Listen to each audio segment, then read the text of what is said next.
But the other thing that I hear a lot of people talking about, what I wanted to talk about very quickly, was non-citizens voting, because it's in the news, and so I wanted to talk about it. And I'll just tell you up front, Kansas is not doing as good a job at this as we could be doing. And I'll tell you a little story.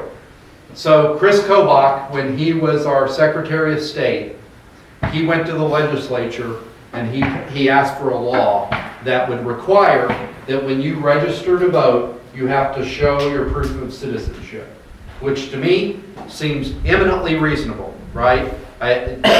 You bring a passport, you can bring a birth certificate. There's all kinds of ways you can prove you were born in the United States, right? Or you're naturalized, bring your naturalization certificate. There's a lot of ways you can prove you're a citizen.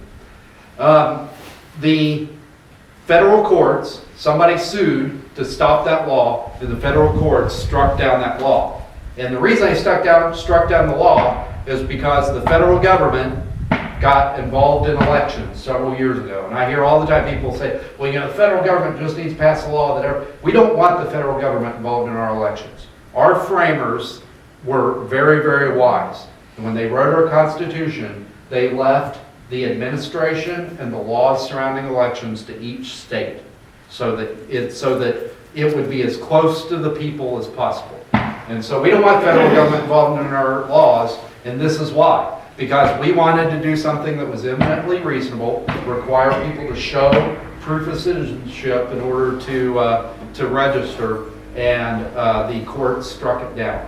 Because there's a law called the NVRA, which says what you're allowed to require in order to register. This is particularly a problem because also in the NVRA was the motor voter law, right? When you go to renew your driver's license or get your state ID renewed, they ask you, do you want to register to vote? And you have to, with the real ID, you have to show you are who you say you are, but you don't have to be a citizen to get a real ID, right? Because if you're a green card holder, if you have a work permit and are legally able to work in the United States, if you're one of these people that Kamala Harris waved the open borders wand, and now you have a temporary status like all those Haitians in Ohio, you have a work permit, you're allowed to be in the United States. They're going to give you a real ID if you can prove who you are, okay? And they have to ask, do you want to register to vote, right? Obviously, they're supposed to look down at what, when you fill out that form, you're supposed to check, I am a U.S. citizen or I am not a U.S. citizen. If you are not a U.S. citizen, when that goes to the Secretary of State, they should reject it because you're not allowed to register to vote. But if they don't check that or if they lie, that's going to go right up to the Secretary of State and they're going to be registered to vote. So right now, there is not a mechanism to go back through our voter rolls and look and see who's a citizen. I had a law in my committee, a bill in my committee last year that would have required the Secretary of State to go to the SAVE database, which is a database like when somebody goes to get food stamps, when somebody goes to get Medicaid, when somebody goes to get welfare, they have to fill out a bunch of paperwork, and included in that is their citizenship status. And that law would have required the Secretary of State to go apply to that database and then compare that database to the voter rolls. We didn't get it out of the committee, so I couldn't even get it out of the committee last year. I'm hoping next year, because now everybody's worried about it. I was worried about it last year and I couldn't get it out of the committee. Now everybody's worried about it.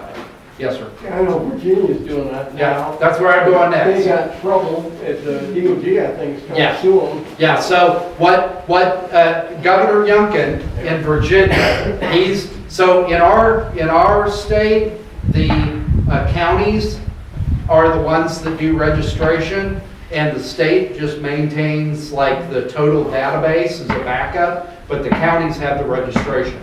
And so there's no way for the Secretary of State to take people off the voter roll. It has to be done at the county, which is how I think it's a good idea, because we want each county doing their elections. So if you're going to hack the state of Kansas, you have to hack 105 counties hack the election. I think it's very secure.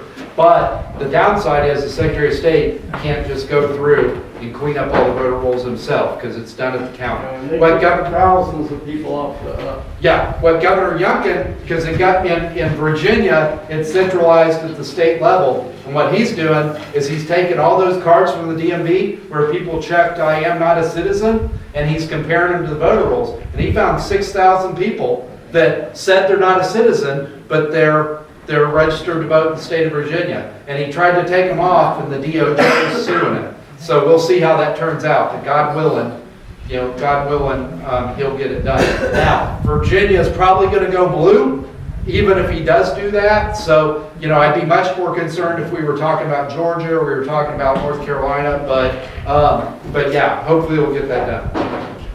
There is hope here. There is hope here. So in Arizona, they passed a law that said if you're going to mail-in vote, you have to prove that you're a citizen in order to get a ballot. And the courts just upheld that. And because it's not about registration, it's about applying for a mail-in ballot. And so what I'm hoping is that that's opened a door so that next year, when we get back into session, we can do some things to fix the voter rolls.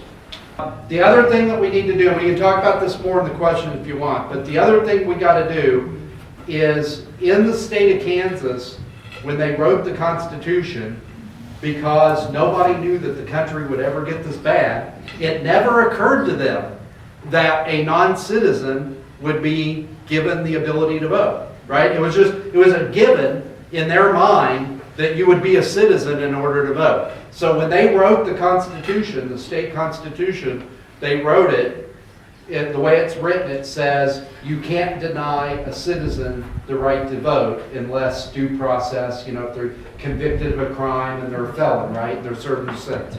And they're over 18 and there's all these qualifications, right? It never occurred to them to say, if you're not a citizen, you can't vote, right? So right now, it's not in the Constitution, and we need to fix that, right? Because we have a very activist Supreme Court, and we're going to start doing things to try to clean up our voter rolls next year, and we're going to do, I'm going right back to work on this if you guys send me back, and I'm going to get this fixed. And the ACLU and Loudlight and all these left-wing agencies, they're going to immediately sue us. And so we need to have it in the Constitution that only citizens can vote.